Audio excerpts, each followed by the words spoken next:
State transportation officials have a solution for a pair of dangerous Spencer County intersections, what they're proposing, plus a drug dealer is busted in Huntingburg, and Mark Messmer brings us part one of a two-part legislative wrap-up. All of that and much more is up next here on the 18 WJTS News.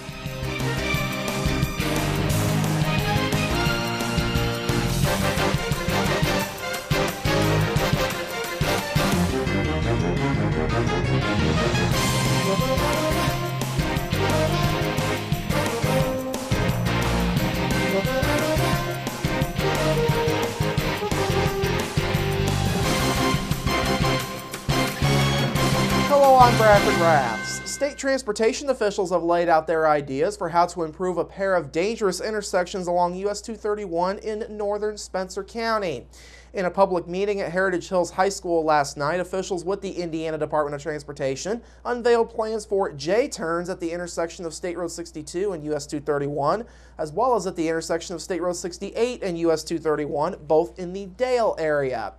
Now, J-turns are designed to significantly reduce the number of crashes at busy intersections by taking away direct crossing and left turn movements off of State Roads 62 and 68.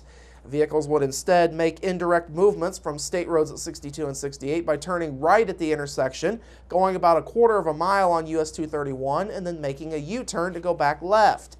Direct left turns would still be allowed from US 231 onto either of the state roads, and through traffic on US 231 would not have to stop or yield. INDOT officials say these would be the first J-turn intersections used in Indiana, though several others are currently in development. Spokesman Will Wingfield says several other states have already seen success with the J-turns, and it's something that will likely become more common statewide. Particularly for these types of divided highways where you have those safety concerns. Again, we're always trying to strike that right balance of access, mobility, and safety. So this is one that pushes things more towards the safety side of that triangle.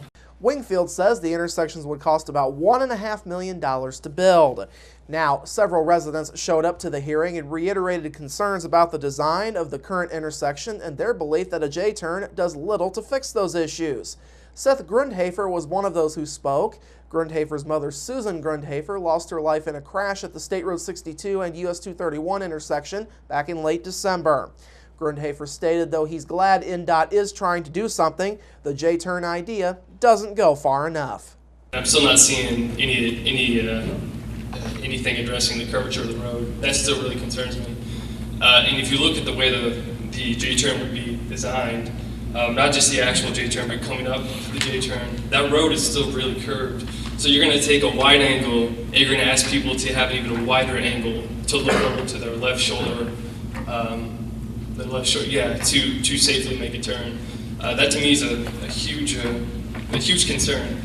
Others on hand pointed out a need for better signage in the area and a reduced speed limit on that stretch of the highway. INDOT says an environmental review of the project will begin in the near future. Construction of the J-turns would start later this year and would be finished sometime next year.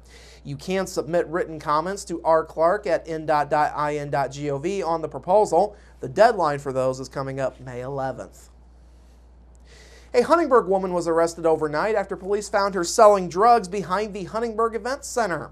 Just after 12:05 this morning, Huntingburg police were called to the back parking lot at the event center after hearing about a suspicious vehicle parked behind the building. When they arrived, officers spoke with 19-year-old Alejandra Mora.